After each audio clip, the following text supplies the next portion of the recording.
Hey, how you doing? Welcome to Redline Radio, presented by Miller Lite. Dave, when you order a light beer, are you asking for a beer that's light on taste? Absolutely not, Edward. Miller Lite is brewed for the people, by the people who want their beer to taste like beer. That's exactly right. It's more of the taste you love with just 96 calories and 3.2 carbs per 12 ounces. Miller Lite knows that beer lovers want light beer that tastes like beer. Is that so hard in the year 2022, Ed? It's not they've for been Miller doing Lite. it since the 70s. 50 years. Yep. It's not for Miller Lite. That's why they brew a light beer that's light on calories, not on taste, because what's the point of having a beer if you can't taste it?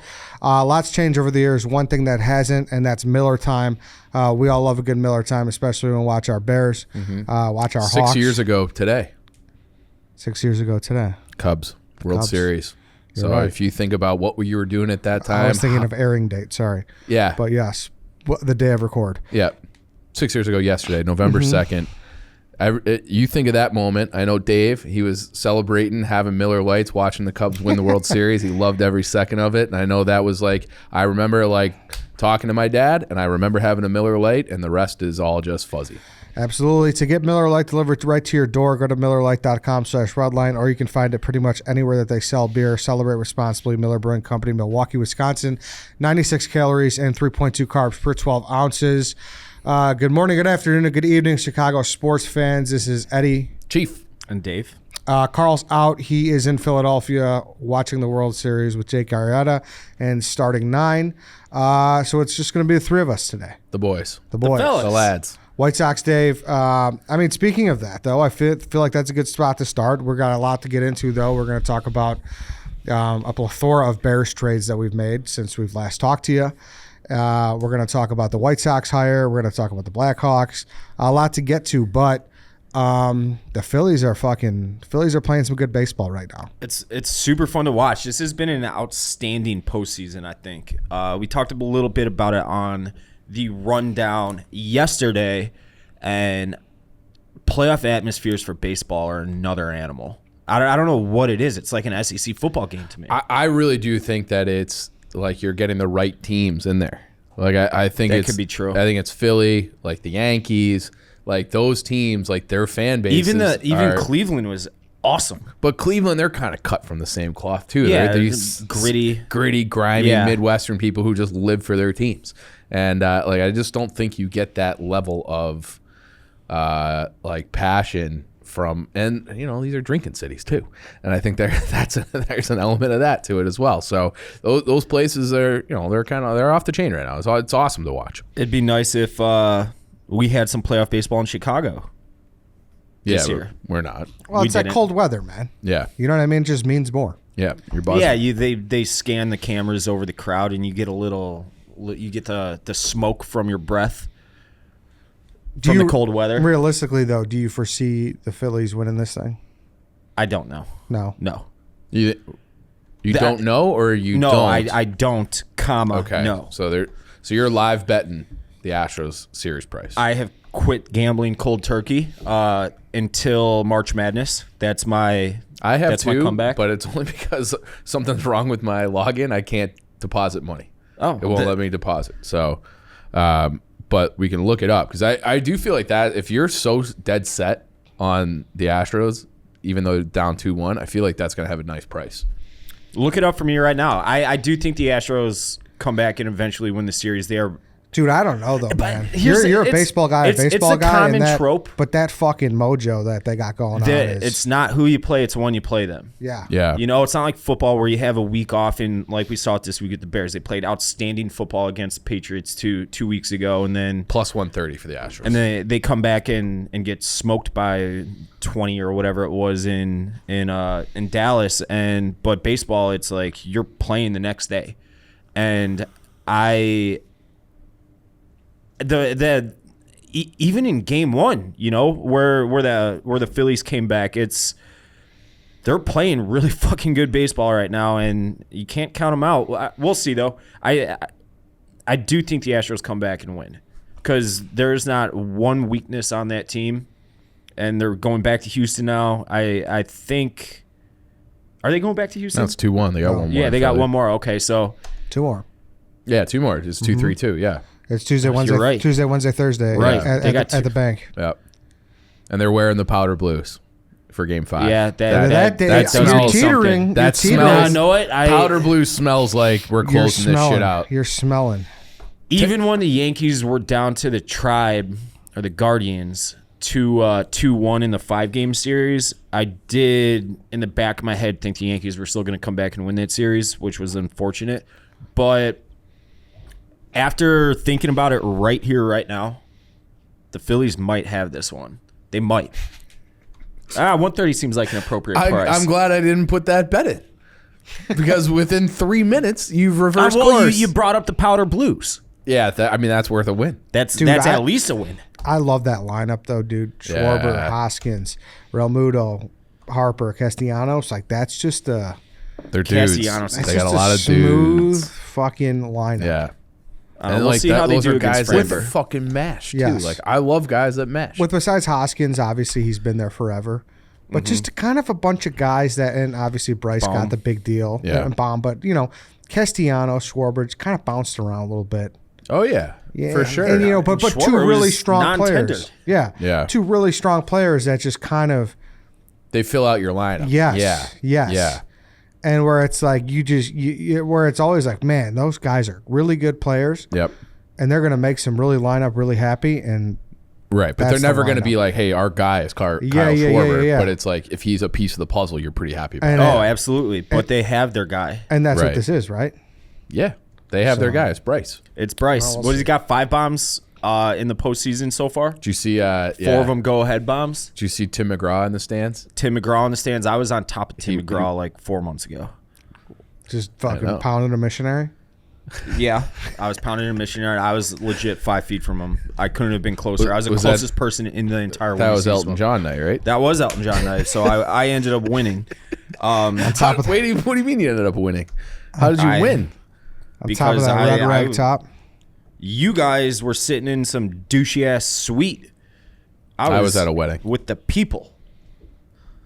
No, I wasn't. I was in the VIP section. You Nevertheless, have like a reverse, what's like a reverse superiority complex? Like he's like so anti sitting in a suite. no, I'm not. Yeah, you are kind of. He said he's been kind of no, anti he cherry before. picks. He cherry picks. Like, and I think if he wants to be if he's with the people, that's because he's in with the people. And if he's in the suite, it's because he's better than you peasants. in the 2021 Windy City Smokeout. I was with Dante, and he just got done with his set because he does the in between DJ stuff between the big acts. So we know the guy who runs the Windy City Smokeout, and Shout he out hooked us Edward. up, and we were right on top of the stage. And if you know the Windy City Smokeout, it's a sea of people, and if you're not there super early, you're kind of fucked. You're far. And Dante's like, hey, follow me. And he leads us to the middle of the crowd, and I'm like, what are we doing here? We have all the free alcohol and food back there, and we're close to the stage. And he's like, dude, it's been so long since I've been in the middle of a crowd like this, because this is like right when everything reopened up after Corona. I'm like, what are you talking about, Dante? So, no, I'm not anti-sweet anything. I like those perks. Oh, I love perks too. I always was. He's like, under I the got to be with the impression- people. I'm like, what? Fuck these peasants. Oh, because he said before, he's like, oh, I don't want to sit in a suite for a Sox game. Like, I'm. It depends on a You've said sport. that For before. for a sporting event, maybe a little different. I don't know, man. You can't beat up a bathroom and being able to get a drink. No, like that. awesome. absolutely not. It's awesome. Very nice. Yeah, Tom was on the smokeout with us this year too, and that we were somehow over 2021. We got our passes even further upgraded. So like we were like hanging out, like throwing bags with Zach Bryan. Like he went on first. I can't remember who the headliner was that night. Turnpike Troubadours, I think. And it was just like, yeah, like I will. If we don't get those passes next year, I don't know if I can go. Like it upgrades the experience so much. Yeah. Like no, remember? Oh, it's for the White. Like it was some White Sox thing where you're like, oh fuck that. You have to. Just, I don't want to be with the people. I want to if be with the it's- people. Or That's something. different. That- Those are like my that is- friends. that is wildly different than going to an Elton John concert in a suite with Carl. But Is it not? No, but he's saying you didn't want to be in the suite for the White Sox game, which your brain in White's like during the White Sox playoffs was you were zigzagging all over the place. Like, I understand why you didn't want to be in the suite for that. Like, you had to be like in your lucky spot with your people, like in the most perfect thing ever for you. Like, you're a creature of habit. You're a baseball guy. Was your experience worsened because you were in the suite for that game? Oh, no, not at all. No. Okay.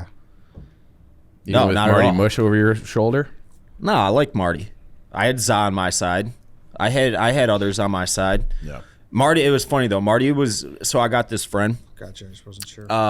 He's a White Sox fan. He is 6'9", probably about, I would say 320, but he's not in any way fat. He's just a thick monster of a dude. 6'9" is He's a tall. monster of a dude. His nickname is Sasquatch, and but he's the softest, kindest, gentlest person of all time, which I think is probably the case for a lot of people that big, maybe. But I told him, I'm like, when Marty gets here, you got to put the fear of God into him. And he's like, oh shucks, and he tried to, but it was funny because Marty, like, he walked up to Marty and like grabbed his shirt real quick, and then like the niceness melted him, and he's like, oh, I'm just joking, man. But Marty was like legit scared walking around the stadium there, which I appreciated. Well, yeah. A lot of White Sox fans dislike Marty. Of course. As they should. I mean, honestly, speaking of all these events, speaking of baseball games, speaking of Windy City Smokeout, if you're going to go to an event this winter, you should check out the Game Time app. But Game Time is a ticketing app. It makes it easier than ever to score last-minute deals on tickets to sports, concerts, and shows, and they guarantee the lowest price. If you haven't given Game Time a shot yet, we don't know what you're waiting for. You guys are going to love this app. It's so easy to use, amazing deals. It's the fastest-growing ticketing app in the U.S. You guys are going to love it. Anything you guys have your eye on, or besides, I think we're going to go to a Bears game soon. Yeah, we are. We're going to. I think we're circling Bears-Packers as a possible game. I was going to go use Game Time tonight, go to the Riviera, Noah Khan, little folksy kind of sad boy music that I think that new album's great. I was going to go, but we have our own event, but I looked on Game Time, super easy. Tickets were available. It is the best ticketing app there is.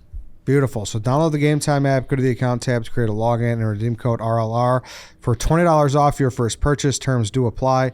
Download Game Time, last minute tickets, lowest price guaranteed. Really, it's a great app. And we're officially into Christmas season, so you got to start thinking of gifts. Tickets make a great gift, so you can either give them away or be like, hey dad, hey mom, hey whoever, we're gonna have this experience together. They melt for that shit. So get those tickets on Game Time. Give out great gifts this holiday season. That's true. Start using that Game Time app. I did want to, before we really, I know we're gonna get into the Bears and Claypool and all that, but we got into the World Series first. I did want to get into two. Did your guys dozen air match air yet? Versus Patty. I haven't watched it. What happened? Are they good? They have one kid. I don't know. Blaze. Yeah, I know Blaze pretty well. He's like he was the gamer guy, yes, right? Yeah. He was a problem. Yeah, really good kid. He was a problem. He's good, huh? Oh, dude, yeah. these behind the scenes guys are fucking good this They season. know fucking. I saw Ebo was on fire. Yeah. Couple matches ago too. I was like, and I think I've met Blaze maybe once. Like he was at the event when Patty was here. Yeah, he was here. Yeah, so he's maybe been in that's- our office. You've met him for sure. But it was like when I sat down, I'm like, oh, like, must be a new guy. And then it clicked who he was. It didn't click until it was like, well, this guy's gotten 4 in a row, right? Like he was a very, very strong player in the dozen. So yeah, we lost. What was the final score? I feel like it was 10-8 or something. Yeah, kind of a tight game. They got that fillet of fish though, which was bullshit. We also got fucked on the college football one. I don't know if it would have mattered, but he gave us the wrong. He's like, guess which team played in the Sugar Bowl in 2017, I think, and it was the Orange Bowl. So we're sitting there trying to think of like that Sugar Bowl, and you couldn't get there. So Oh damn! Wait, what's a filet of fish? What 2 ingredients are on a fillet of fish? Yeah, it's fucking tartar and lettuce, right? No, there's cheese. Oh, That's why it's always made me sick because I think cheese and fish is gross. there is something to that. I don't know what it is. I don't know what it is. I it's don't kind like- of fucked up. You guys have never used me for a phone a friend. Yeah. Well, now that I know that you're one of the all-time leading scorers, I am the all-time leading scorer. In what one match. category do you think we should call you for? You guys have used me once, and I was 1 for 1 on a phone What was friend. it? Do you was remember? UFC. Okay. I also think that I wouldn't put it past you to sabotage us either. That's like a risk you run when calling Ed. Like, oh, this will be funny if I just give these guys the wrong answer and they look like fucking bozos. Depends who calls. You should ask them the candy bar question. That's usually one of your good ones. Yeah, candy bar, fast food chain, You guys restaurant. remember that? I guess that one I wouldn't have gotten it, but I guess that one was What was the poorly asked as well. Some brown and yellow wrapper or something. I don't know. It was like the answer 100, is Heat bar or something. I wouldn't have gotten it, but question? I probably would have got that. Yeah, we but should. we're batting like 1,000 on Phone a Friend, so Yeah, we for all the music questions. Although, Oh yeah, it's a different. Yeah, I forgot you have that guy. He's a ringer. Yeah, you don't need him. Although he's probably like we didn't need him this week. I had it right. It was Train. So it was Train that we burned it on a question I already guessed. Speaking of which, too, I love that I have that in my back pocket too. You guys didn't participate in this week's draft, and I know we don't do as much crossover talk as we should because we have 2 podcasts. Mm-hmm. But so we had Richard Roper, the film critic, on the draft this week. You guys, Brilliant you guy. guys had this one out. Brilliant guy. Fuck you.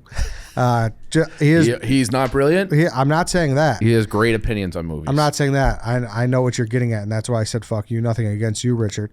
But I feel like that's a great phone a friend in my back pocket now. I think that should be illegal. How is that illegal? It's almost like you can't like. That's a great new rule, by the way. What is? That you can only use the guy once. Like that completely isolates someone. Wait. What? You can't use it twice. You can't use the same person. So we call the same guy every week. Yeah. If we were facing each other, I couldn't use Kenny after you. Oh, great. Yeah. So we use Brandon Walker a lot for college football. If we were facing you, you couldn't use him. If we whoever used him first, you burn him. Okay. So if it's movies and it's because have you ever been in a match? No one can call him except for you. Yes, exactly. That's nice. That is nice. So that's a good secret weapon. So you don't have to go to Ken Jack. Yeah, exactly. Ken Jack's been pretty good in those though. Yeah, he's very strong. Yeah. But it's just like Ken Jack, everybody has him at their disposal. Yeah. You got to think of the most popular phone of friends. It's got to be Brandon Walker. Mm-hmm. It's got to be Ken Jack. Yeah. Who else? Stephen Shea for NFL. Yeah. It was the Jack Mack rule. So Jack Mack. Jack Mack? Yeah, he's calling it the Jack Mack rule, like the Ken Jack Mack rule. Oh, because of Jack Mack. They get called both times? Yeah. I feel like I've been called for hockey a few times. Yes, correct. Yeah. You're a big hockey phone friend. And I feel like RA does too. Yeah. Yeah. He gets called a lot for whatever. He gets movies and hockey, I feel like. And you guys got the live show coming up. Are you nervous? Yeah, it's in New York. Well, no, and we have one under our belts. Yeah, but you guys are not live guys. You're 0 for live. People fucking I'm a fine live we guy. had 13 points in our dragging people. But you guys have never won live. Yeah, no, it's true. It's 0-3 lifetime? Are we? Yeah, 0-3. between the 2 tournament, like the tape tournaments the in last New York. one we had 13 or 14 points or whatever, and we just got outscored. Who do you Can't play really first do round? it. Smitty's team, was it? No, we're in trouble. It's Frank the Tank. Oh, dude, they're good. They're very good. Because They're good. You got the countries and capitals with KB. Nick's so strong. Nick knows fucking everything about everything, and then Frank is like a encyclopedia for different sports things. Yeah. So they're a tough team. They're very strong. So if we lose that one, 0-4 live. 0-4 live. Any comment, Dave? I just said we put up 13, 14 points in our last match, and Dave, this is the time where we need you to have 7, 8 points in a. I got it. You can do that for us. I mean, you guys are a strong team. It's just sometimes you run into a buzzsaw. Sometimes you just don't know shit, right? Yeah.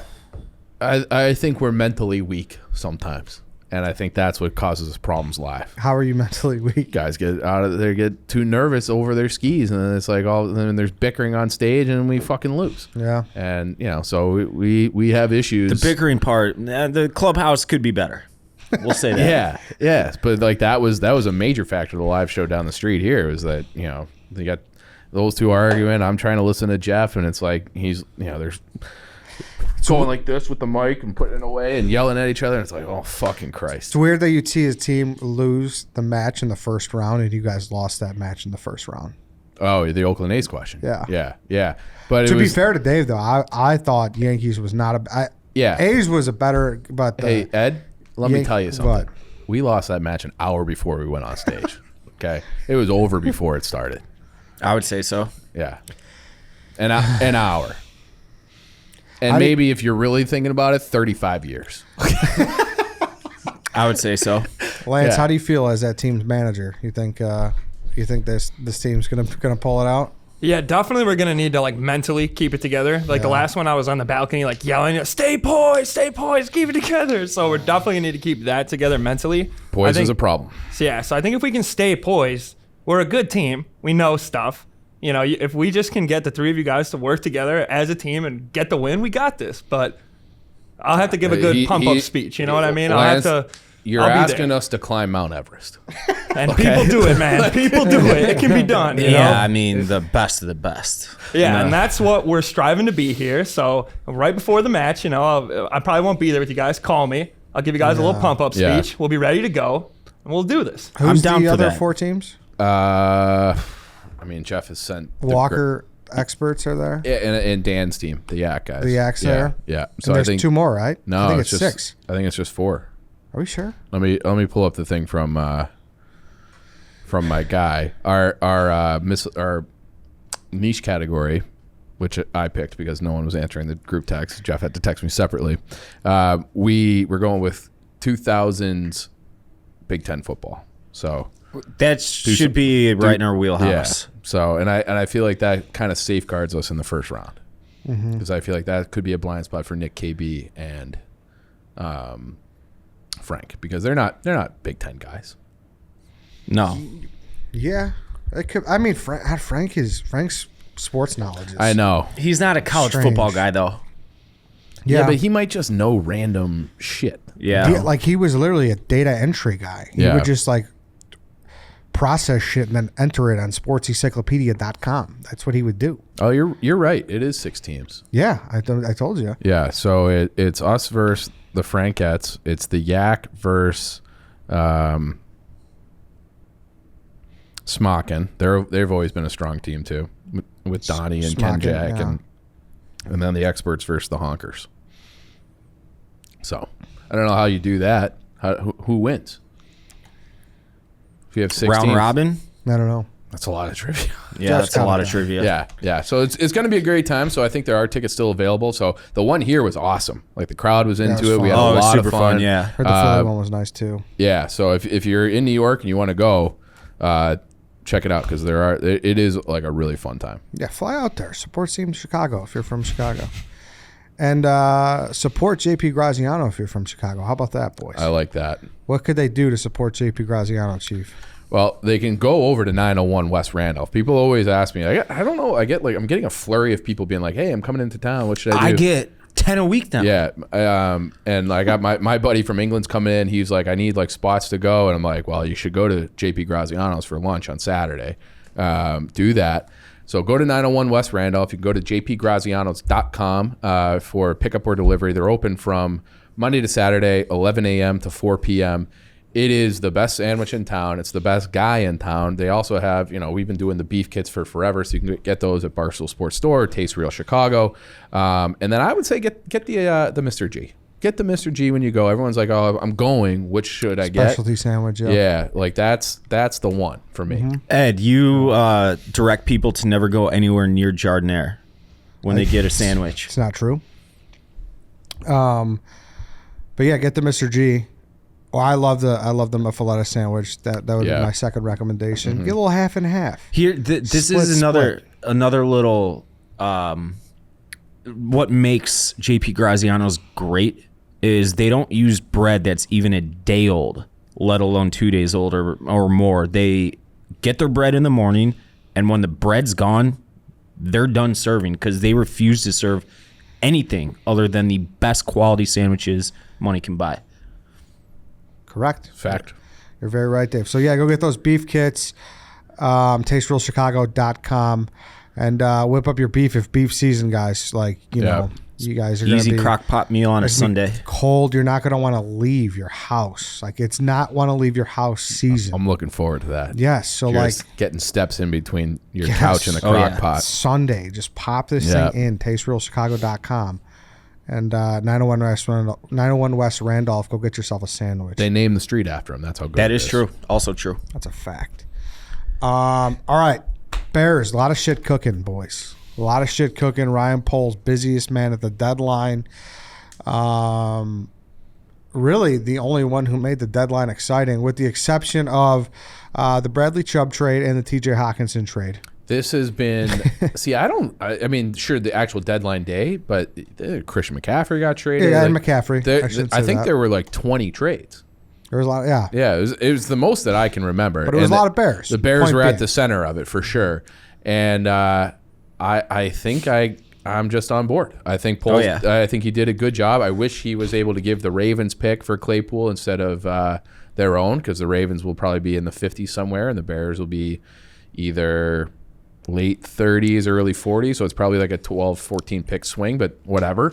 But I like it. I like Claypool. And then, I read the quote from Eberflus today. He's like, yeah, like we love Roquan. It was the contract. He was like, we just couldn't get the contract done. Couldn't, and Poles said today too. Seems like they were never there. Yeah. Yeah, not even close. The way he talked about it, was just, I had no interest in tagging him either. Yeah. Like this was Yeah. open and shut case. Never gonna happen. The way that Poles talked about the whole process today, it made me think that, like, he was like, yeah, when I got here, he was a guy that I had circled as a guy that I thought was going to be here for a long time.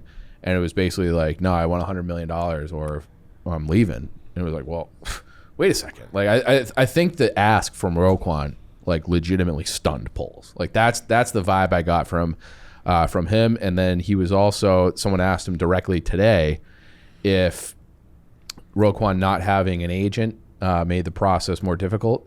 And he had always kind of dodged that question. And then today he was like, yeah, it made it a lot harder.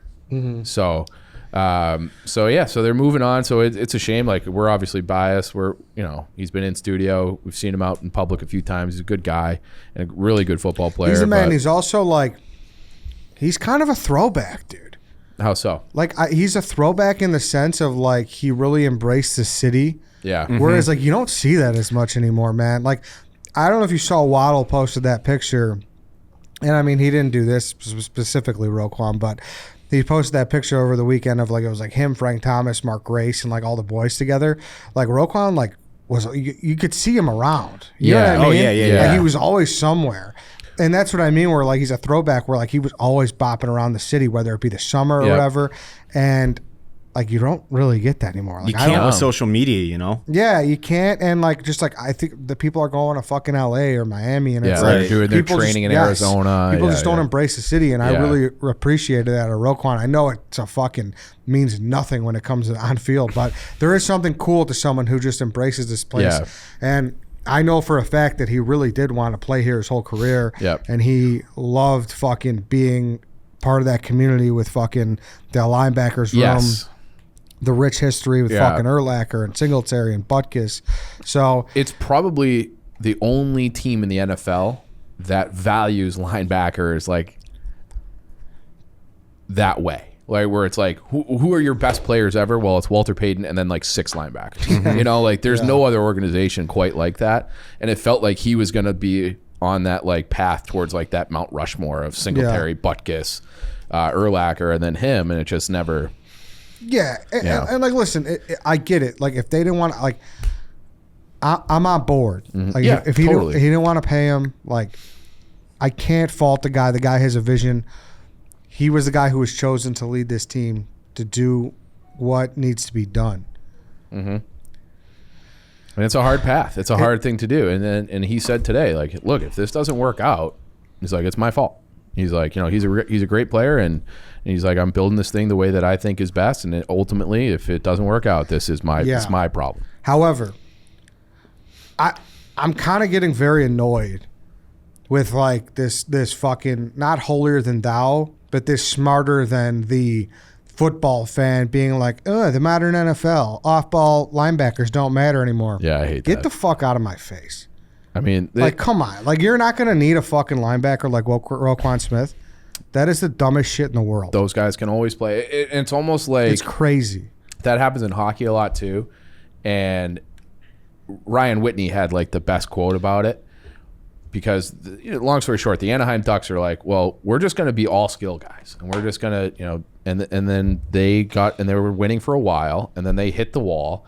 And Whitney just got up and he's like, you know what? The game is still the game. The game is always going to like the game's not changing that much. You still need an element of toughness. You still need an element of this or that in order to win in a real way. And I think the same thing can be said about this with football. Like the game is always going to be the game. You need to run the ball. You need to stop the run. And in order to do that, you need linebackers. And I can't wait for that team who fucking balls, who completely bails out and goes with that philosophy. And they match up against a team like the Seattle Seahawks in the fucking playoffs. Punched in the mouth. And they get fucking smoked. And they get their dick shoved in their throat by Kenneth Walker. Yep. And we'll see what happens if a fucking linebacker matters then. Yeah. That's why that's the only thing that frustrates me more than anything. I also think it's easy to say linebackers don't matter that much in October or when you're playing in domes. But like in order to win the Super Bowl, you have to be able to be like a tough team in the cold outside. Like that's just always going to be the path. And you're right. You have to be able to bow your neck and get a head across on Anthony or on Walker or whoever is Derrick Henry or whoever. Yeah. And you have to be able to do that. And if you don't have linebackers, you can't do that. Yes, and I get it. Everyone's running 5 DBs, fucking Patrick Mahomes, fucking all this shit. But like, dude, like that, I don't know. That annoyed me. Did that annoy you at all? Yeah, well, that annoyed me. We're throwback guys. I know. And like people are going to call me a meatball for that. I don't think that's care. A meatball take. I think it's the people who are now like the analytics people. They're actually the meatballs because the analytics have gone kind of too far and people don't even really understand them. I mean, hand up, I don't either, but there are certain things that it's like, no, like you got to be able to like run and tackle like that. That is never going away. Yes. No, people are going to fucking misquote what we said and be like, well, you're an idiot for thinking we wanted to pay $20 million a year for that. That's not what we said. Who said that? That's not what we said. We're just saying linebackers still fucking matter. Yeah. So don't fucking misquote that. Give him $15 million a year. Yeah. Like something, I think something could have been worked out. I don't know. Yeah. Maybe I'm wrong. Regardless, at the end of the day. It couldn't have been worked out. No. It didn't get worked out regardless. I'm not, the trade happened and I'm fucking cool with it and I'm moving forward. Are you cool with it? Because it is like you have to view it in conjunction with the Claypool thing. And when we initially talked about it, you were not as on board with Claypool. Here's what I'm realizing. Ryan Poles sat there and he looked long and hard and he said as much. He looked at the free agent class. Which is bare bones. Free agent class of 2023. He saw what happened this past offseason as far as the offensive line, the wide receivers went. And he said, hey, I'm not going to be standing there with my dick in my hand again, not getting Justin Fields' help, and having this city at my door with torches because which they would be, and rightfully so. Which they would be. So he's like, I cannot put myself in this position, so I need to make a move now and get ahead of this, and that's exactly what he did. Yeah. That's exactly what he did. And I've always been a Claypool guy, the Notre Dame connection. He's a freak. I was talking to our football intern here, Lance, about how I've seen people compare him to Darren Waller. And I think that's a pretty good comp, where he's not like the guy who's going to get out of a route, like he's not like the quickest, guy underneath, but he can post you up. He's super fast. He's physical with the ball in his hands. Like he's just, they need like another guy to be like that underneath, like it's 3rd and 6 guy. But he's like a 3rd and 15 guy. Because he'll go up, he'll high point the ball, he runs a 4.4. Like he can definitely be a piece of this puzzle, but they still need a little bit more. It's something. Yeah. It's something. He's talented. The talent's there. Super. Oh yeah. He's better than anything we had. He's our number one now, whether we like it or not. And he's like, you can't say there's nothing around Fields anymore because he's something. He is. So now I think you have 2 2s now. I think Mooney's a 2. I think Claypool's a 2. And then so you need to kind of fill that. So he is our number 1, but if you put him on like the majority of teams across the league, he's not a 1, in my opinion. Yeah. And I would say the same about Mooney. Yeah. But I like he's a good compliment to Mooney though. Perfect compliment. Yeah. I you know who everyone's kind of forgotten about? Who's that? Pringle. Yeah, he's hurt. I know, but it's like they signed him. He came from Kansas City with Poles, and it's like, could he be that kind of slot safety valve? Like quicker guy underneath, because he's a guy who's return kicks. He's played in the slot basically the entire time in Kansas City. Then it's like all of a sudden it's like it's not Smith, Marset, and fucking Pettis. It's like, okay, like that group of 3 plus Kmet is not the worst group of all time. No. If you're healthy. No. And that's why the trade broke to us during the middle of a draft, and we were all like fucking like all scatterbrained, like holy fuck, what's going on? We're trying to focus. I'm trying to fucking move the ball forward with this draft. This all going on, my brain scattered and everything. And so I fire off a quick tweet, and here's my take. My initial thought was like, fuck, like I kind of wish and this is why Twitter sucks, is because you really can't articulate my point enough. And I was like, fuck, if we did this, I would have much rather had DJ Moore. And everyone's like, yeah, no shit, you fucking moron. DJ Moore's a better player. Obviously, my point was, if we're going to make a push and if we are going to fucking trade something to a second round pick, I don't know. I'm like, why not just like go for it even more? And like, and if he wasn't on the table, then my point is fucking moot and erase all this whole thought. But if you really do believe it's just a 2-2, why not go for a true 1? Why not trade a 2 and a 4 and then actually solve a wide receiver problem and have a 1 and a 2? Would you rather have done the trade that the Jaguars did with Calvin Ridley? Because they gave up a 5th in this draft and a 2nd in 2024. So it's effectively the same package, just spread out a little bit. And there's conditions on it. And he's got a year. He's suspended for the rest of the year. And he's got a year for like $10 million after this. Correct. And he's 20. He'll be 29 next year. His cap hit is about 11.1 mil. Yes. Yeah. So 10 million more than Claypool. I think it's honestly it's because it's weirdly very similar to me. Really? Kind of, because money's not too much of a factor, right? It's really not too much of a factor. So, all right, what? Claypool's due like $1 million next year? Mm-hmm. And so, all right, 1 million, 10 million, Bears have a ton of cap. They do, but I don't want to ever be in a situation where there's a single player that they get outbid on next year. I really think next year, like, they almost like have to try to win the division or more. Oh, yeah. Because it's before Fields' contract gets kicked in. It's his year 3 of development. You have some pieces. The division looks like it's there for the taking, and they really have to go for it next year. They have to go for it. So like I want all the ammo. I want all the gold nuggets in the bank. The Scrooge McDuck. Just get all of that ready and toss it at every free agent that you need to fill out your roster, because after you have a window here to really go for it in the next 2 years. And then you're having to restructure things after that once you have to pay Fields. So I don't, if it's Ridley versus. Would you have done Ridley over Claypool? No. Because I want that $10 million in the bank. Yeah. What do you think, Lance? Bears, Lance? So I would agree that I would rather take Claypool over Ridley, especially with him sitting out a year. I think that could make a difference. Yeah, 9 games is valuable, right? Oh, yeah, definitely for development. Yeah, 9 games Fuck is yeah, valuable. it is. Yeah, especially for Fields, especially right now for the whole offense, everything. Initially, who I wanted was Brandon Cooks. I thought Brandon Cooks would be a good fit. How old is he now? He's only like 27. How I feel like he's 30. He's been on like every team, but yeah, he's still only like 27, so he's relatively young. But then now he's 29. He's 29? Yes. Interesting. But now kind of looking back on it, I guess like Claypool probably was our best option, because something I feel like a lot of people have been saying, and I feel like we've said, is that the Bears wide receivers are small. Mm-hmm. You know, they're short. They're not big in stature. Claypool's like huge and fast and young and cheap.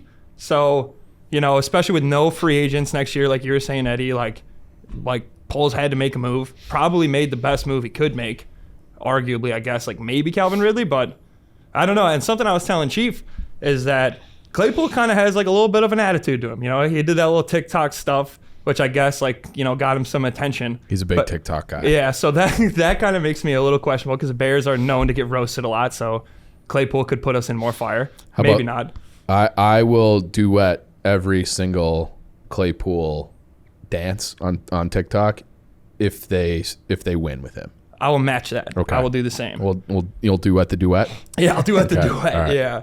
But and also like about his attitude, he like hated the Browns and the Bengals and the Ravens. Yeah. So I hope he can kind of carry over that attitude and like hate the Packers and drive something into our guys and be like, we got to beat these fuckers. Yeah, I mean, I do like that him and Komet have a rapport. You know what I mean? Rapport. So, excuse me. Was that a joke? Is that a troll? Yeah, it was. Rapport. Well, you never know after that. I just think it's good for culture. Yeah. You know? And they're friends. Like they're like genuine friends from their time at Notre Dame together. And And then now if they are getting Komet, it feels like he looks a little bit better the last couple of weeks, and he's been very slow to start his pro career. But if he gets going, it's like, they're not, all of a sudden. Yeah, but here's the problem though. It's like, what do you do though? Like, how do you, like, are we gonna pay Komet? Like, I don't, like, how do we? But They who can't pay him right now. But then again, though, Getzy said 2 weeks ago, he's like, Cole's like so big into what we do. Like, you guys don't realize what he does for the blocking scheme and everything like that. So, I don't know, dude. That I texted Tommy Rees. It was like right after that draft, or maybe right before, because I was working on a blog. I'm like, can Komet block? Because it's not something that I was really watching him do, even though I was watching every Notre Dame game. And he goes, he's a sensational blocker. Like, and he likes it. Like, he likes to block people. So yeah, like, I think Komet's important, but also at some point, it might be one of those things where it's like, hey, like, we really like you. We want you here, theoretically. How much can he possibly command on the open market? Yeah.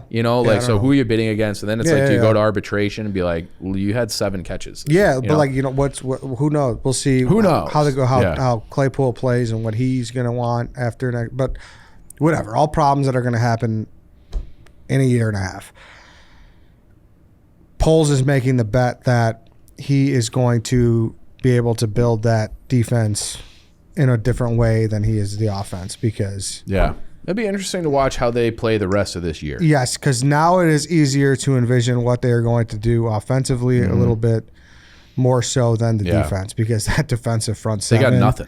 Is fucking rough. They got nothing, and it's like an old line, like, we got nothing, we're about to have less. And, and the Bears defense, obviously they just got torched with Roquan against the Cowboys, and now it's like you got the Dolphins and fucking Tyreek Hill and Jalen Waddle and all those guys coming in. It might get ugly on that side of the ball the rest of this year. But at the end of the day, you're right though. We talked about it. You're like, oh, what do you think? You were kind of like off and on. And at the time, I was you're a process guy. I'm a process guy, and I was emotional about Roquan because I love the guy. Mm-hmm. But what have we been saying the whole year?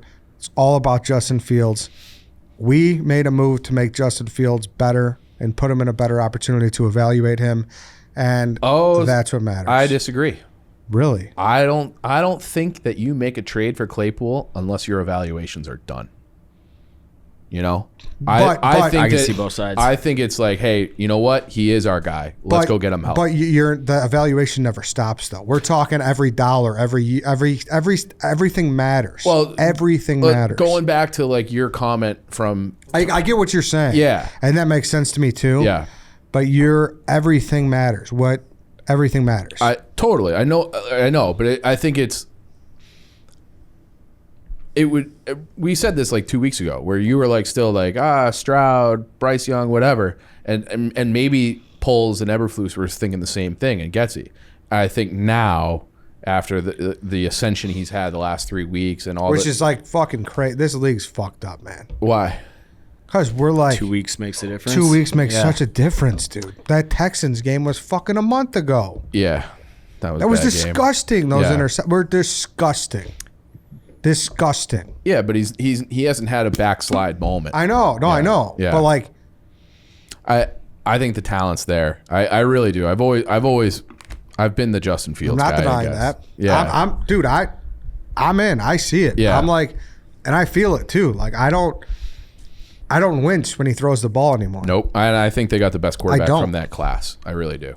I think I don't wince it. I believe in Justin Fields. I think Justin Fields is good. Yeah, I do. I think you can win a Super Bowl with him. Like, I think he's that. I'm not there yet, because that's fucking a tall task. It's hard to win a Super Bowl. No, it's hard to win in general. It's hard to be a winning quarterback. Totally. But I'm saying, like, there are guys, well, like, you look at Kirk Cousins, and everything has to be perfect. And it kind of almost is for the Vikings. Like, they got a very nice team. But it has to be perfect for you to envision Kirk Cousins winning a Super Bowl. I can see Fields like being a guy who can carry an offense.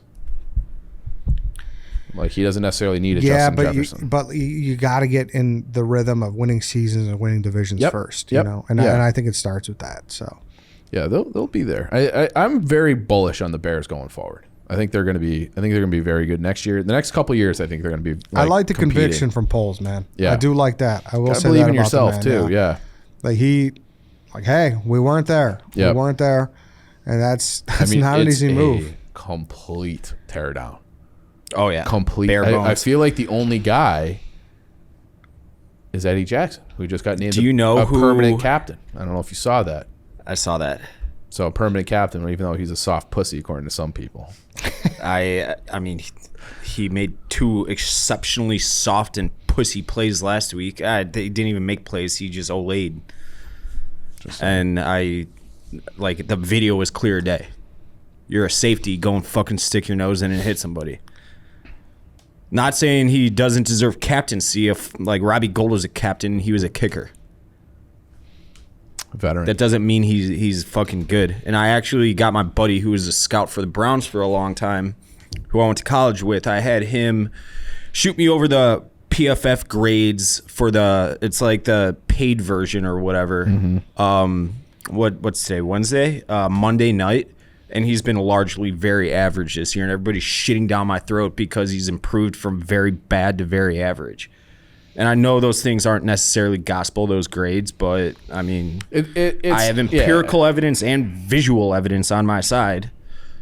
Sorry that, I think he sucks. I don't think he sucks. He sucks. He fucking sucks. All right. He fucking sucks. What a pussy. It's exciting. It is exciting. Do you want him with that cap hit? Look, they got to have players. I didn't ask that. Have players. Stop. That's not what I asked. What's his cap hit? Of course they got. What's his cap hit? It's big. How big? I think I like Eddie Jackson. I think he has. You don't know what the fuck you're talking about then, because he is not good. Okay, then I guess the coaching staff doesn't either. It's because they named him a captain? No, because they've been or because they have bodies. They've been. And this isn't that coaching staff who signed him to that deal or the front office. They have been effusive. Boys, I don't think we need to do the Eddie Jackson thing one more time. I don't want to do it either, but it's like he does. Like you're the one who brought it up. Well, just because you're like he fucking sucks and he's a pussy, and it's like he's beloved by the team and the coaching staff. What does that have to do with his play on the field? You don't make shitty players leaders. You can't be shit and be a leader. You can't. Yes, you can. That's a tale as old as time. Yes, you can. Then you have to be an effort guy, and you're saying he's not that either. So you say he has no redeeming qualities, that he sucks and he's a pussy. I think then the other guys in House Hall all disagree with you. I didn't change anything. The question I asked to something that had nothing to do with it. You asked me what his cap. If I want him at his cap hit, I'm trying to pull it up. I asked you, I'm like, do you want him at his cap hit? And you're like, you need bodies. That's a yes or no question. Then I asked you what the cap hit was. You know it's big. I don't, but they have $150 million next year. I'm not going to sweat Eddie Jackson. I would prefer more out of my captain. We'll ask Lance. What do you think, Lance? $13 million, especially with our cap, I would totally pay him. $13 million. So what are we talking about? I think Eddie Jackson makes plays that you go, God damn it, and you want to throw your TV out the window. He also is one of those guys, like the classic Bears, where you need a pick six, all of a sudden Eddie Jackson comes and gets it and gets you out of your seat. So I'm kind of. But you're gonna gamble on hoping for a pick six in a big moment, or you're gonna gamble on a guy that does everything prior to that necessary pick six. Who would be that guy to replace him? I don't know. I haven't I watch him play and I'm like, what the fuck is Jackson doing? Yeah, he has way those too plays. Often. But for someone he's a leader. I'm sure he's a great guy. I'm sure that beloved in the clubhouse, in the locker room. Yeah. I'm sure he says all the right things. I watch him on the football field and he fucking refuses to stick his nose in on a running back one-on-one. You're a fucking safety. You're the last line of defense. That's your job. That's your job. And he did it twice. That it wasn't even led to scores down the drive. It was touchdowns where he just didn't want to stick his face in on a one-on-one. And to me, that tells me he's a pussy. Do you not agree with that? I would agree. One of his biggest weaknesses is tackling. I think that his zone coverage kind of can make up for where he lacks in tackling. But yeah, I would agree he needs to be a better tackler. I don't think we can go find a safety that's better than him soon. Maybe not. I don't know. But I mean, he was a 4th round pick. Because he was hurt. Okay, fair. But I mean, they've had other. I mean, Peanut was a 2nd rounder, non-first round picks. Peanut was a 2nd rounder, if I recall correctly. Mike Brown. When was he drafted, Lance? Probably he was a little before 2002. Yeah. No, I'm saying what round? He was a second round. He was okay, but they're also different players, and the game is different than it was 20 years ago. Of course. And so many of these, like, I don't want to talk about Eddie Jackson anymore, but there's so many. It's a moot point. I mean, It's not moot. It's very relevant because. But there's so many plays where he could be doing the right thing where he's not even on camera. Okay, and you're isolating. You're arguing conditional. Like there could be. No, I'm just not. used the I'm word saying could. that you're saying a declarative statement that he sucks, and I'm saying you can't even see him I said on TV I think he most sucks. of the time. How did I've I been declare? saying he sucks for years. And I was very much right the last 2 years. He has improved to average this year going off PFF scores. He's a bunch of like yellows and oranges instead of reds like he was the last 2 years. Was he good in 2020, 2021? No, he was horrible. The whole team was a disaster. You keep doing this. You keep doing this. But you could say it this year too. Like he's surrounded by rookies and they have no pass rush. So you keep doing it. That's not All the right, quote. Was he good? It's a yes or Take no a question. 3-chi, Dave. It's a yes or no question. Take a 3-chi. You Take a refuse to 3-chi. We've answer talked because about you it. know I'm right. I don't think you're right. And that's why we He keep was arguing. good last year. I didn't say he was good last year. I asked you a question. Stop asking. They it's were. a yes or no. He was not good. Just like everyone else on the team wasn't good last year. Robert Quinn had 18 sacks or whatever last year. Robert Quinn had a nice year. He had a nice pass rush did. in front of him last year, and he was horrible with Khalil Mack too, and Akeem Hicks. He had a great front seven Mac that's played, making whatever. Mac played 7 games. Oh, okay. Yeah. Anyways, Ed, did you have bring your tractor to work day at St. Patrick's High School? No, I did You not. probably had a lot of friends that did though in college, right? I'm sure there was a lot. Yeah, of that was a thing for sure. Oh yeah, that was a thing for sure. I didn't believe it was a thing until I got to college and I had a lot of like Central Illinois friends and shit. Yeah, It's a thing, it's a thing. and it blew my mind when I learned about it. Yeah, it's a thing. My last note before we move over to the White Sox manager talk. Also, it should be noted that the wide receiver market is crazy too. Like that's expensive, like, you mean? it's just crazy. Like this, like the Christian Kirk deal in the offseason, like Yep. it's crazy. Like I also like it took me a while to like fully realize it. Like damn, because you're initially here second rounder, like you're Yeah. like you really It's like the most valuable position in sports other than quarterback. It feels yeah, like so it's crazy. it took me a while to process that. So Yeah. One last question. That's for, my last note. I mean, either of you guys doesn't matter. I saw a lot of people bitching about the T.J. Hawkinson deal in reference to both the Roquan Smith and the Chase Claypool trades. Bitching how? They're like, oh, look at the fucking Lions gave up, blah blah blah. And this is where the dumb part of my question comes in. Does T.J. Hawkinson? Do you throw him in with wide receivers or pass catchers as a whole because of how weird the wide receiver market was? He gets the Jimmy Graham treatment. Kind of a little bit. That's actually a perfect way to ask it. Or Yes. Waller. Well, actually, that's another good one. Yeah. Yeah. Waller's fucking good. I had him on a fantasy team a couple years ago. He is good. He's no Jimmy Graham in his No, prime. he's not. But he's Yeah. I mean, the Lions never used him quite to his Yeah. potential. I think And it's a perfect trade for the Vikings. Like perfect. I think. I think so too. Yeah, I think they have just about everything They got that. He probably the best receiver in football. right A there. very Yeah. good tight end. And Dalvin Cook. They got the other guy. Ham is pretty good. their defense is good. Thielen. Thielen. Just if they got it, it feels like they're going to run away with the division unless the Packers somehow turn it around. But it's crazy that the Bears and Packers have an identical record. It's like I look at the standing. I'm like, wait a second, how can this possibly be? But yeah, I think the Vikings are. They're going to be a problem. I don't hate them as like a dark horse Super Bowl winner. When's the last time Okay, I don't even remember this, to be honest. This is. They're still fucking weird though. They still lose games and play like shit in games where they really shouldn't. They Like just against the Bears. I know, but they just play down to their competition. Yeah. Like, and it must drive That's the Vikings? Yeah, they Oh, must. yeah, they definitely. must drive Vikings fans insane. I think they have a claim, or maybe the number one claim, that they have the most miserable sports experience. Yeah, as a city. Minnesota? Yeah. I don't disagree. They haven't won a baseball game in the playoffs in fucking 30 Yeah, billion since like years. Kirby Puckett. Yeah. Yeah. But I don't remember this. I was going to ask the last time the Packers were under 500 because the Packers are bad. They had They had the couple back-to-back seasons. 27 and and 2018, they were 6-9 and 6-9 and 1 and 7-9. Yeah, I they've don't had remember that. Yeah, but Rogers got hurt one season, and then Dave, White Sox hired Royals bench coach Pedro Grifol. So I'll start by saying this. When the news came out that Tony La Russa was hanging them up, I think I had a Twitter video that Lance or whoever recorded.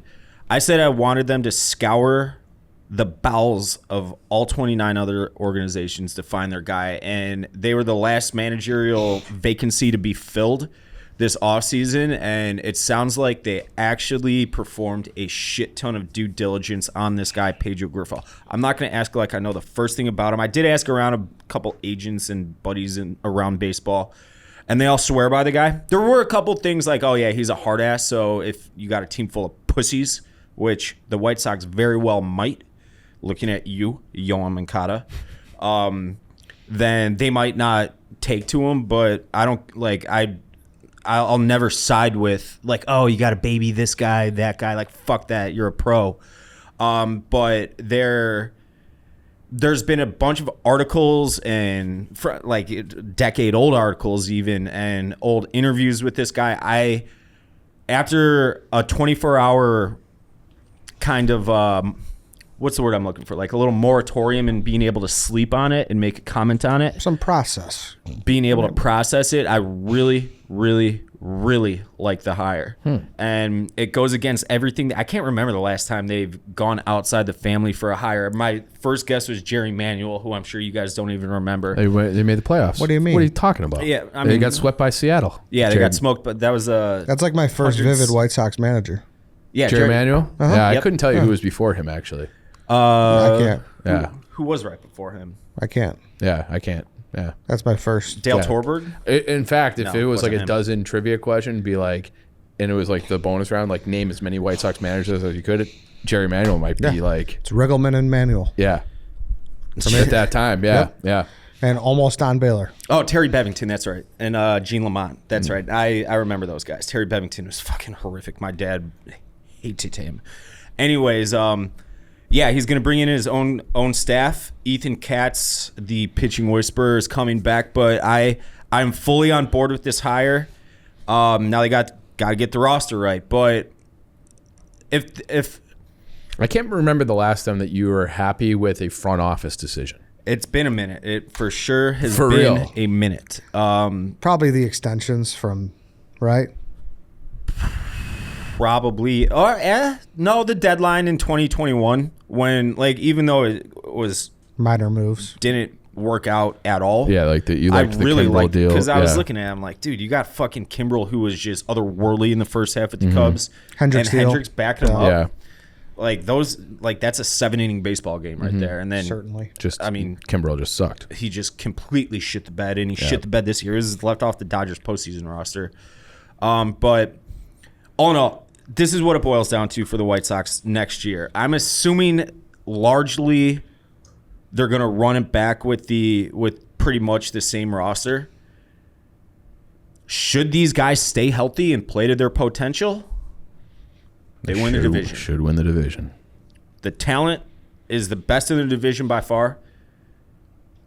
I mean, you got the most financial resources in the division by far. Like, what are the Guardians? What was their payroll this year? $50 million or whatever. You 4x that. The Twins, they're losing Correa. They're not going to be any good next year. And then the Tigers are, the Tigers and the Royals are just dumpster fire. So fuck them. But that's all it boils down. Keep these guys on the field playing 125, 130 plus games. So someone sent me this. You got to take this even with like that statement right there. Keep them on the field playing 120, 100. What do you say? That's like 75% of the games. That's Fucking crazy that that's like the baseline. it makes me sick to my stomach that I even have to say that. We all know Ken W.O. Ed, are you a Ken W.O. guy? I know this little fucking dickhead's listening to it right now. I've had front seat at the Ken W.O. show since day 2019. Day one. Yeah. The Ken is big of a meathead. He's like one of the super fans from SNL, but like even worse. As big of a dickhead as he is, he does have a good point here and there. And one thing he's like, back in the fucking 90s when I was watching baseball, these guys would maybe take 4 or 5 games off a year. Everybody was playing 150 games. And it's like these guys' general leg soreness. Like, what the fuck is general leg soreness? For Andrew Vaughn, he's 24 years old and he plays left field. It is. What? Like, I almost, you know how people always get on soccer players for like, oh, like he's hurt. Like, They're at least moving around. well, they're moving around and they're faking injuries and it's annoying. Okay. And it like slows everything down. It's like, and it drives me crazy. Like, I love soccer, but it drives me crazy. Yeah. Like, that element of it. And everyone's like, oh, they're a bunch of pussies. Baseball players do not get enough heat for being pussies. I think it goes team by team for baseball. The White Sox have a collection of pussies. Yoan Moncada, Eloy Jimenez, like these guys, like, oh, my fucking hamstring's cramping. It's like, what are we talking about here? I do think they need to overhaul the training staff, which was overhauled 2 years ago anyways, but Hall to hall. hypothetically, should they run it back with the same roster with, minor additions, subtractions, whatever it is, and these guys play not even to like the 98th percentile, just like you get a Yoan Moncada 2021 season. He was good last year or 2 years ago now, 2 seasons ago now. He wasn't great. He was good. You get Eloy Jimenez like his rookie year. He hit 30 whatever bombs. Awesome. Andrew Vaughn keeps making strides, and he's probably going to be back at his natural position at first base. You improve the defense. Like, these are things you can do within a budget, which is how I'm assuming they're going to operate, because that's how they always fucking operate. And just little tweaks here and there, and you win the division. It's that simple. No, I take that back. It's not that simple, because I was about to bring. So Ed came into the recording studio today. And he's like, "What are you doing?" or whatever. He's like, "You ready to record?" I'm like, "So someone emailed me this. I don't know where it came from even. It was this someone. I don't know. He prefaced it by saying he was a 62-year-old White Sox fan, and he knew the guy that wrote this article. He put it up on some like Blogspot website. He asked around people that knew the organization for anonymous quotes, and it is a very big indictment on Jerry Reinsdorf and just the trickle down of the organization as a whole. Just quotes on how Nick Hostetler, who's been on Redline like 4 or 5 times, not recently, but he used to come on all the time. He's one of their head scouts. He was overheard saying something about how Kenny Williams' son sucks at scouting. And so instead of firing him, they just bumped him up. Like, people fail upwards in this organization, it seems like. Jerry Reinsdorf's had multiple offers to sell the team, and he hasn't. It's not great, but the 26 guys on the roster are still very talented. So if you want to win, you got like 2 or 3 years to do so before Jerry Reinsdorf inevitably does sell. He's apparently, They really are like the opposite of the Phillies. It's so bad, and they could be the Phillies right now, which is the sad part, because that's a fun team with a similar. I've said this before, like Delco and the South Side are like the same places, just in different places. Like same people, same vibes, same type of community, and like I'm watching Bryce Harper. Fucking if Bryce Harper on the Sox, he is a absolutely perfect fit in every single way. But It's a shame. it's a shame, but it seems like they got, they did this one the right way at least. I don't know if it's going to work out. Nobody can predict the future, but this Pedro Grifol guy, I'm on board. Okay. And We'll see. hopefully he has to say on, he's like, no, what, this Yoan Moncada guy's a fucking dog. Get his ass out of here. Obviously, he's not very tradable because of his contract and what he's owed and what he did last year. But like, hopefully he has a couple of a little bit of say in how to build what he sees as a winning roster, and I don't know, try it again next year. But I assume the worst until the best happens with them at this point. That's safer. That's the level of trust I have for the organization and the fan base as a whole has for the organization. So it's wait and see. I will, but Griffel, Griffel. let's ride. I mean, do it. we making Griffledor shirts. Just like a little Harry Potter reference there. I never got into Harry Potter. I've seen the movies. They're kind of corny, I think. Gryffindor. Is that what it is? Gryffindor. Yeah. Close enough. Yeah. Yeah. I was All thinking right, of Dave, like we'll a see. vote for Pedro All right. From the shirt. hopefully happier times on the South Side, Dave. Southside. I actually kind of like when he's miserable, to be honest. So That's why I don't want the Phillies to win. South side of Madison Street. Anything Hawks they're related? just kind of fucked. You know, like they Tyler Johnson's out for a while, Seth Jones out for a while. Staylock got a concussion last night, so they're down to their third goalie, who's this kid Arvid Soderblom from Sweden. They're just like they're doing all the same things, but like their margin for error for being competitive is so small. So when you lose Tyler Johnson, who's like a competent top 9 guy, and then you have to move like it forces you to play guys who probably shouldn't really be in the NHL. But even with that said, like they were in that game against the Islanders last night. They're playing well. They play hard. It's the thing for me to watch right now is how long do they just keep Reichel down in Rockford, because he is destroying that league. And they don't have very many good players down there, so it's not like they have like this team of like young guys who are really good. They don't. He's got 10 points in 6 games, and for a team that doesn't have a ton of offense, and even less so now. Like, but it's like they're just. And I understand the logic. Like, you don't want to like ruin him by calling him up to this shitbag team, but they're really not a shitbag team. And it's like there's if you're almost 2 points a game in the AHL. How much better are you even really getting? Like at some point you have to like level up and then try to replicate some of those good habits. But it's just so it's only November. I do think he'll play like 40 games this year, but it's starting to be something that like bothers me a little bit. I think I've asked you this, but it seems like, and I'm going based off of your internet reaction because I have not gotten into winter sports whatsoever yet with basketball or hockey. Not that I ever do really, but it seems like there's a lot of similarities between the Hawks and the Bears, where they're both fun bad. Like they just don't have any talent, but they do everything right. Is that fair? Yeah, and they're both year one of their new coach and new GM, and the Hawks are much more competitive than I thought they would be, and it's been like surprising and nice. Like Jonathan Taves, 6 goals in 10 games. Like I've enjoyed watching him have a little bit of a resurgence. I had written him off for dead, like so. Let's get a first rounder for him. They can't. I know they can't. And like you're starting to see the rumors like swirl up again.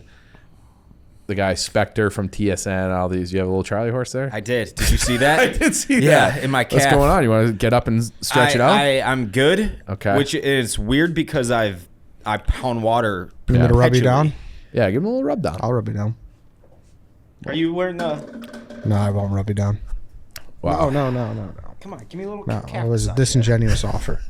Not rubbing. Yeah, but I almost got caught there. Yeah, they're gonna be kind of. They are who they are. They are who they are. The thing to watch is Reichel, because I check in on his box scores like all the time, because it's like because if you were simply just a point per game guy down there, you wouldn't. Like, who fucking cares? But he looks like, I think he's the one guy that I think you could be like, hey, like he's going to be somewhere in that middle 6, and he can be a good player on a good team. And they don't really have many guys like that. How about Host on Chicklets, huh? Yeah, good get for them. So he had a couple of funny stories, and that Atlanta story was wild. Where they just traded him out of nowhere, like, yeah, come on over, we got the contract for you. Gone.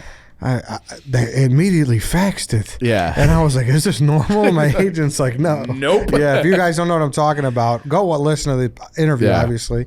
But I didn't know you were a Chicklets guy. I just saw the clip. Went viral, I just saw the clip. Yeah. But Hossa and his agent flew to Ottawa, and it was like an 8-hour flight, and like he signed this like 8-year deal or something. Yeah. It was like something crazy, and then immediately when they signed it, they like faxed Shipped it. him to Atlanta. And he's like, "Is that normal for them to fax it right away?" And they're like, because they immediately also said, "No, we don't do no trade clauses." And they immediately sent his contract to Atlanta. Yeah. And then as he was flying back, they called him, like, as he was like boarded the plane, like, "Yeah, you've been traded to Atlanta." Yeah, that was that Dana Like a Heatley signing trade. trade. Yeah. That's probably people don't talk about that. That was like a horrible trade for the Senators. Like Heatley had some good years and they went to the finals, but I feel like if they had Hossa over Heatley, that maybe they like squeak that out, find a way to win it. But he's an all-time great player. Yeah. He's involved with the organization now. He's, to me, like he's a perfect winger. Like he's a perfect He does everything. He's got a bomb. He's great defensively. He's great offensively. He's strong as an ox. They need Also, a guy who probably will never get as much credit as he deserves. He just wasn't part of the marketing campaign here. You know, like it was Because they traded, it was Taves and Kane, and he was on too many teams.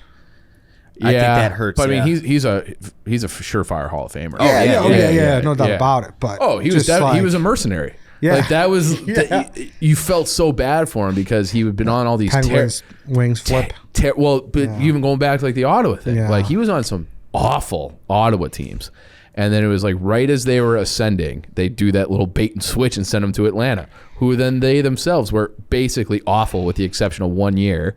And then he was the mercenary, the Penguins Red Wings thing. It was like he was on the Penguins. They lose in Game 7. He goes to the Red Wings the next year. The Red Wings lose to the Penguins in Game 7, and then he comes to Chicago and finally gets it. But he was in the Stanley Cup Finals 3 years in a row and only got one of them. That's still one of the cool stories. Then they got the cup first, which was awesome.